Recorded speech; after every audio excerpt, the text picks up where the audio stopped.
जवान वालों के आशीर्वाद से 1 मिलियन व्यू गइल बा 2 मिलियन ई सब वालों के प्यार दुलार बा कहानी के मुंहवे से गावेला तू का अलग जगह से गावेला का वो कहीं औरी से गावेला तू याद बा देखे वाला बोला बोला एगो पतो सास के मेटर बा एगो मर्द मेहरारू के मेटर बा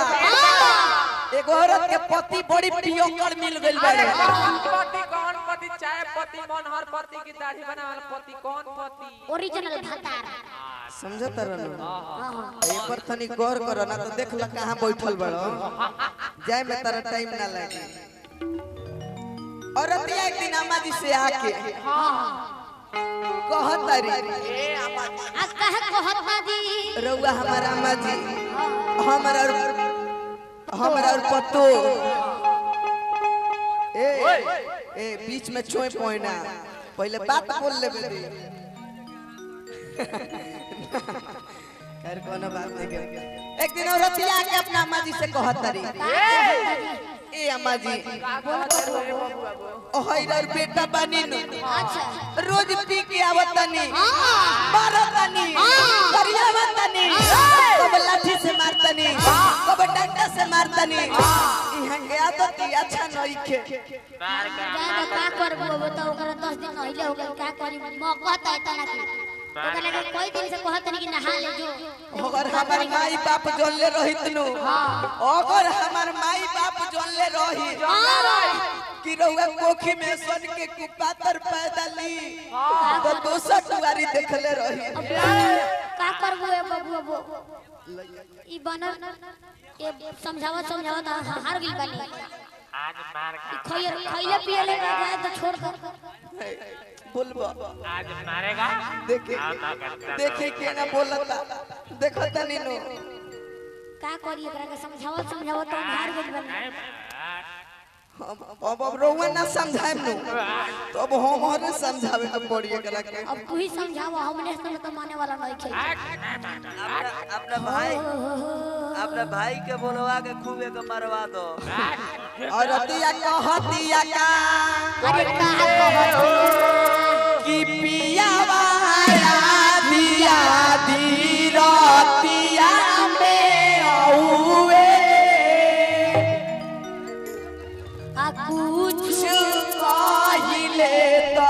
मारे खातिर दौरे कैसे कहे भैया दीपक भैया और बड़ा वियोग में बाड़ी आके अपना अम्मा जी से कह तरीका कि पियावा दिया दी रतिया में औवे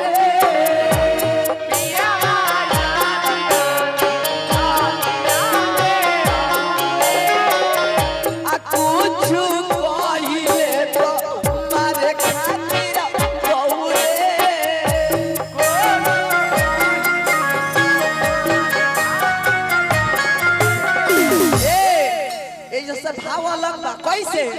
कि सब जो हमारा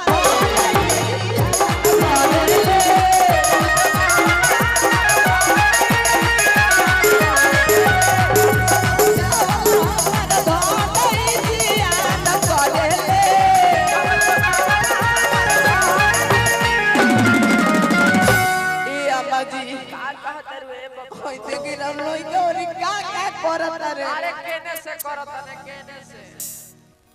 हेलो अरे तो दूसरा के में हारी के आमादी राउर लइका पसंद कर ले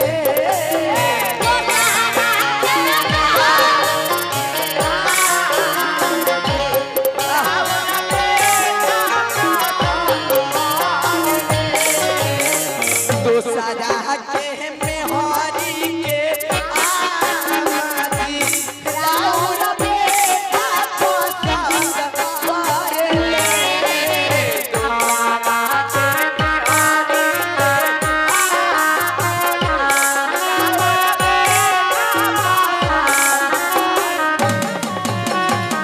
ई कोनो फिल्मी लय हो ना ई हमनी के घरे के लय हो घरे शादी बियाह होला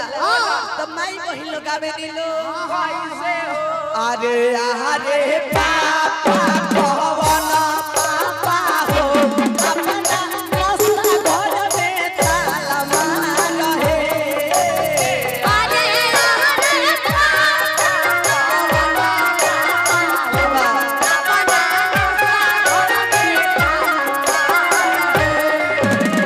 आइला बाड़े कहवना पूरा के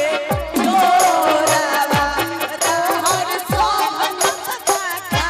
गई हो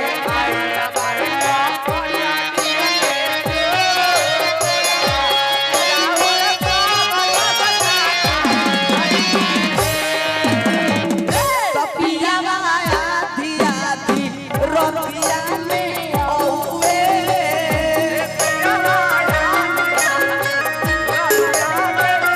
ए दीपक भैया और ये औरत अपना मामा जी से का कहतरी ए अम्मा जी ई लइका रउ देखी और ई का करता अरे कहां का करता रे है सुनी की है बात सोची हमरा रुचे नहीं खाना दिन में मिले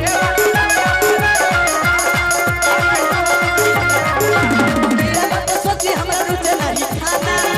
सब दिन में मिले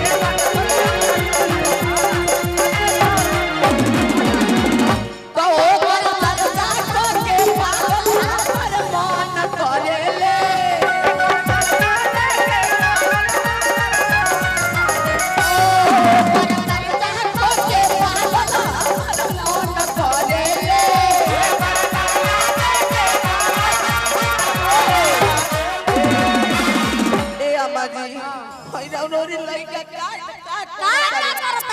कि दोसारा के मेहरी के